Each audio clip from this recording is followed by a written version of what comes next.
Georgia wall reeked of death for days. Then he broke it and found a body cemented inside. On the evening of June 14th, 2025, in Coweta County, Georgia, 37-year-old Brandon Tate had just finished a long shift driving delivery trucks. All he wanted was to relax in his newly rented duplex on Greystone Circle, a quiet cul-de-sac surrounded by pine trees and silence. But as he stepped through the front door, that silence was immediately replaced by something else. A smell. Not just any smell. It was thick, sour, heavy like spoiled meat left to rot in the summer heat. He gagged, stepped back, and checked his trash bins, then the fridge. Nothing. The AC was off, and there were no pets. And yet the odor lingered, and grew stronger the closer he got to the east-facing wall in the living room. By June 16th, unable to take it anymore, Brandon called in his cousin, an HVAC contractor named Malik, to check for dead rodents in the ductwork. That decision would change everything. Because when Malik tapped along the drywall, one section sounded off. Hollow, sunken, moist. And when they finally broke through that spot with a crowbar, the smell that poured out didn't just confirm their worst fear. It started a nightmare that would soon grip the entire county. What they pulled from the wall would haunt Georgia for years. Malik Green wasn't new to weird smells. In the 12 years he'd been crawling through attics, yanking out moldy insulation and replacing rodent-ravaged ducts, he'd seen his share of bizarre things. But on that muggy June afternoon in 2025, when he stepped into his cousin Brandon's rental on Greystone Circle, he immediately felt uneasy. The house itself was only about 15 years old, no creepy Victorian vibes, no blood-stained history. But the moment Malik crossed the threshold, something in his gut shifted. The air didn't just stink, it felt wrong, like it had weight. A sour, coppery, almost metallic rot that seemed to cling to his clothes. Worse yet, it was localized. The further he walked into the living room, the stronger it got. Malik stood by the eastern wall, next to a bookshelf Brandon had moved out of the way, and tapped it with his flashlight. Tap. Tap. Thud. Then a deeper, moist thud. It wasn't drywall anymore, it was like cement under a thin layer of board. "What the hell did they seal in there?" Malik muttered. Brandon shifted uncomfortably behind him. "Dude, this ain't like raccoons, is it?" Malik didn't answer. He grabbed a utility knife and carefully cut a small square of drywall. The first slice released a sharper blast of odor so foul it made Brandon stumble back, coughing. Malik peeled the drywall away. That's when he saw it. Not insulation, not wood rot, but a thin grayish sheet of concrete, uneven and hastily packed. There were streaks of red-brown running along the cracks. "This ain't normal. I think someone." Malik stopped short. He crouched closer and saw it. Embedded in the concrete, barely visible, was something smooth, porcelain white, about the size of a quarter. He poked at the edges gently with a screwdriver, then froze. It was a tooth. Brandon turned white. "Call the cops, right now, I'm not joking." Malik didn't argue. His hands were already shaking as he dialed 911. 20 minutes later, Coweta County deputies arrived. The first officer through the door, a tall, weathered man named Deputy Hill, took one breath and stepped back out. "Secure the area. No one touches that wall." They evacuated the duplex. Yellow tape went up. Malik and Brandon sat on the tailgate of the HVAC van, watching as more cruisers arrived. A female officer approached them with a notepad. "You opened the wall?" she asked. Malik nodded, still clutching the screwdriver. "You didn't touch anything else?" "No, ma'am. Just poked at the drywall, then the concrete underneath. That's all." They took their statements, but no one had answers. Not yet. What they found behind that wall later that night would make the front page of every news outlet in Georgia by morning. Around 10:45 p.m., the forensic team arrived. They brought in halogen floodlights and specialized demolition tools. 2 hazmat-suited technicians carefully chipped away at the makeshift cement. Behind it was a void. A cavity in the wall just 2 feet wide but nearly 6 feet high, large enough to hide something vertical. Inside was a human body. It had been wrapped in black contractor bags sealed with duct tape and cemented upright feet first into the cavity. The top of the bag had torn likely from settling or pressure, and emerging through that split was part of a skull skin pulled tight and dark from decomposition and strands of brittle hair stuck to the side of the bag. The stench was overwhelming. One technician vomited into a trash bag. At 12:15 a.m., the on-scene coroner made a preliminary call: female adult, long deceased. There were signs of trauma to the ribs. The The hands had been bound at the wrists, duct tape still present. The sealed wall had been deliberately constructed to hide the body. Brandon was still on the sidewalk, arms crossed, when Malik whispered, "You know what this means, right?" Brandon didn't answer. Because they both knew what else had come with that rental unit, a missing persons report, one Brandon had only vaguely heard about from a neighbor, a tenant who'd vanished 6 months ago. A woman named Elise Granger, and Brandon had just found her buried in his living room wall. By dawn on June 17, 2025, Greystone Circle looked nothing like the quiet cul-de-sac it was 2 days earlier. Every neighbor on the block stood behind their screen doors or peered from their lawns as the Coweta County Sheriff's Office sealed off the property with crime scene tape, steel barricades, and a mobile forensic command truck. Floodlights from the overnight excavation still illuminated the cracked wall inside the duplex, casting long shadows that danced over the place where Elise Granger had been found. Now, with the sun rising and the air thick with Georgia humidity, the tone had shifted from horror to precision. The first team on scene was the Georgia Bureau of Investigation GBI Forensic Unit. They came equipped with drones, thermal scanners, luminol spray, and a small robot camera used for wall cavity inspections. But nothing could quite prepare them for what they were about to confirm. Inside the cavity, Elise's body had been stored upright, knees slightly bent, head tilted forward as if hunched in shame. The concrete around her legs had hardened in layers, some of it poorly mixed. Forensic techs noted that the sealant had been done hastily, likely with cheap Home Depot materials. Whoever had done this hadn't planned a long-term concealment. A portable X-ray scanner was brought in. The results came back in under 15 minutes. Fractured ribs, 4 on the right side. Clavicle bruising suggestive of blunt force trauma. Hands bound, plastic zip ties beneath the duct tape bones, showing deep indentations. Fingernails cracked and embedded with drywall residue she'd fought. Hard. In one glove bag retrieved from her back pocket, investigators also found a driver's license, Elise Marie Granger, age 34, height 5'6", address Columbus, GA. But it was the other detail that unnerved even the most seasoned officers. Elise had a dental implant, a single molar crown made from zirconia, the type only affordable through private insurance. When they called up her dental provider and cross-checked records, the serial number on the implant matched. It was Elise. She'd been reported missing on December 3, 2024 by her sister after Elise failed to show up to her job at a UPS facility in LaGrange. There were no signs of forced entry, no suspicious withdrawals, no digital traces. Her apartment had been left untouched, purse on the table, keys in the bowl, as if she'd just vanished. Now 6 months later, she'd been found entombed inside someone else's wall. Outside media vans had begun to roll in. WSB TV, Fox 5 Atlanta, and even true crime podcasters were parked just beyond the barricade. A sergeant assigned to crowd control made an announcement. "This is an active homicide investigation. Do not cross the tape. No interviews will be given at this time." Meanwhile, detectives were mapping out timelines. The duplex's rental records were pulled from the property management company Southern Oak Realty. And here's where things got even more disturbing. The tenant who rented the unit right before Brandon had lived there from November 28, 2024 to March 3, 2025. A man named Jeremy Calloway. No criminal record, mid-30s, paid rent on time, quiet, no complaints. Except one thing. The property manager noted that he'd terminated his lease early after claiming the layout felt off. He'd even patched a section of drywall before leaving, said he accidentally damaged it moving furniture. That patch, it matched the exact spot where Elise had been entombed. Investigators flagged Jeremy Calloway's name and entered it into every law enforcement system from Atlanta to Savannah. Inside the house, hazmat-suited techs were now analyzing environmental evidence, high levels of formaldehyde likely from cleaning agents used post-mortem. Bleach stains in the adjacent hallway traced under blacklight.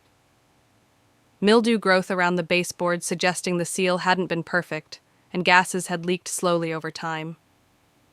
Dust on security camera mounts, but no cameras present. Oddly, the front door frame also bore fresh caulk unevenly applied. It appeared someone had removed and reinstalled a Ring camera, possibly to erase footage before vacating. As the search expanded, K9 units were brought in to sweep the entire duplex and the backyard. No additional remains were found, but the dogs did pause briefly at the crawl space beneath the unit, alerting once before settling down. There was no second body. only Elise. But every officer, every technician, every neighbor who stood outside that morning could feel it. This wasn't just a murder. It was a message. And the man who sent it had walked away clean. On the morning of June 17th, 2025, as forensics finished extracting Elise Granger's remains, Detective Rowan Vasquez of the Coweta County Major Crimes Division sat alone in her unmarked Crown Vic with a single photo on the dashboard, a blurry DMV picture of Jeremy Calloway. It wasn't much. No prior arrests, no red flags in his employment record. The man had held steady warehouse jobs across the state, moved frequently but nothing illegal. And yet, something about his exit from the rental stuck in Vasquez's mind. She began her investigation with the lease timeline. According to Southern Oak Realty, November 28, 2024, Jeremy moves in. December 3, 2024, Elise is reported missing. March 3, 2025, Jeremy moves out early, citing layout discomfort. March 8, 2025. The unit sits empty for nearly 3 months. June 1, 2025, Brandon Tate moves in. Vasquez called in 2 analysts from the Georgia Bureau of Investigation to help map Calloway's movements during those months. They pulled cell tower data from his provider Mid-South Wireless tracing pings to nearby towers. The most chilling discovery: on the night Elise disappeared, Jeremy's phone was active near Elise's apartment complex in LaGrange, 45 minutes southwest of Coweta County. That was the first breadcrumb. Day 2, June 18th. Autopsy results came in. Time of death estimated between November 30th and December 2nd, 2024. Elise had defensive wounds on both forearms. A blunt force trauma to the back of the skull was determined to be the fatal injury. There were signs of restraint, bruising on her ankles, fractured capillaries near her eyes, indicating possible asphyxiation. But it was the lividity pattern that told the full story. She hadn't died in that wall. She'd been killed somewhere else and only later positioned upright long enough after death for lividity to settle in the lower limbs unnaturally. Vasquez now believed Elise had been murdered off-site, then transported to the Greystone Circle duplex, and sealed inside sometime between December 1st 3, 2024. They needed to find out where the actual crime had happened. Day 3, June 19th. Vasquez tracked down Elise's old phone number and requested cloud access records through legal warrant. Though the physical phone was never recovered, her Google account showed that on November 30th, 2024, Elise had accepted a rideshare ride near the UPS warehouse where she worked. The ride ended not at her home but in a rural part of Coweta County, only 1.7 miles from the Greystone rental. But here's what made it stranger. The rideshare driver ID was fake. The profile had been created just days prior using a prepaid phone and a Visa gift card. And the pickup address, an empty field behind the warehouse far from any main exit. It looked staged. Investigators now believed someone lured Elise outside pretending to be her rideshare, and then abducted her. They ran searches for camera footage around the warehouse, but most security feeds were deleted automatically after 30 days. No backups. But a small gas station nearby had a 120-day retention policy. One frame captured at 6:48 p.m. showed Elise stepping into the passenger side of a silver Nissan Altima. Jeremy Calloway had driven a silver Altima. The DMV records confirmed it. Meanwhile, analysts dug into Jeremy's recent activity. He'd left Coweta County in March and relocated to Carrollton, just 40 minutes west. He'd applied for jobs using a new phone number under a different carrier. A records check revealed several forged documents tied to his identity, a fake utility bill, a falsified landlord reference letter. All signs pointed to a man trying to disappear. The search intensified.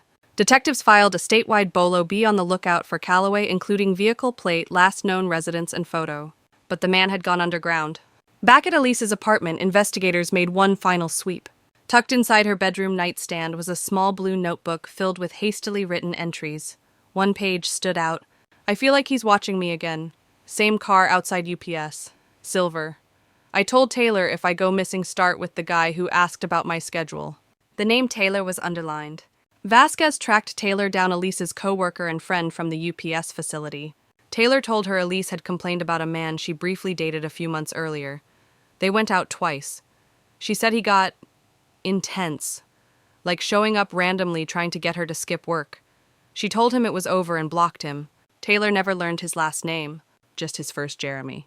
It wasn't about money. Elise had no inheritance, no wealthy family, no valuable possessions. This was obsession, and Vasquez was starting to believe Jeremy hadn't planned this as a crime of passion but something else. Something far darker. By June 20th, 2025, Elise Granger's story had spread across Georgia like wildfire. Local news anchors solemnly repeated the same sentence: a body found entombed in the wall of a Coweta County duplex has been positively identified as 34-year-old Elise Granger, who vanished last December. But behind the scenes, the investigation had just shifted gears. Detective Rowan Vasquez returned to Taylor Cummings, Elise's co-worker and confidant, for a deeper interview. Taylor sat stiffly in the station's interview room, clutching her hands together, eyes red from crying. "I thought he was just another jerk," she said, voice trembling. But she was scared of him. She said Jeremy had no social media, wouldn't tell her where he lived, and didn't like her talking to male co-workers. And after she broke it off, she swore she saw his car in the parking lot. Twice. Vasquez leaned forward. "Did she ever say why she started seeing him in the first place?" Taylor nodded. She met him through a dating app, Hinge, I think. He said he was ex-military, now working security at a hospital. Said all the right things at first. That was the break Vasquez needed. She pulled tech warrants on Hinge's user records and quickly located an inactive profile registered to a Jeremy C. linked to a disposable phone. The bio matched what Taylor described: former Army quiet personality, looking for something real. The account had been deleted the day after Elise disappeared, but the email address used to create the account matched one other profile across a different platform: jcalloway471@gmail.com. The net was tightening. Vasquez now turned to Elise's family. She met Elise's sister, Renee Granger, at her home in Columbus. Renee kept a neat file of everything she'd done since Elise vanished: printed call logs, missing person posters, even screenshots of text messages. One particular exchange, dated November 27th, stood out. "Elise, he showed up at work again. I told him to stop." Renee: "Did you tell security, Elise?" "Yeah. They didn't see him. Said if it happens again, I should file a report." Renee: "I'm serious. If anything happens, Elise, I know. Start with him. Jeremy." It was Elise's own words, her own warning, typed like a future echo of tragedy. Meanwhile, the FBI had quietly joined the case after the forensic unit made a grim discovery. In the ductwork above the wall, where Elise was found, a forensic technician retrieved a burnt USB drive, badly melted but partially intact. Federal tech specialists worked to recover the data. The contents were chilling. The folder structure revealed hidden camera footage clips recorded in Elise's apartment. One video, timestamped November 26, 2024, showed her folding laundry in her bedroom. The angle was from above. The footage had been recorded from inside her smoke detector. The feed cut off mid-movement. Another clip from the next night showed Elise reading in bed.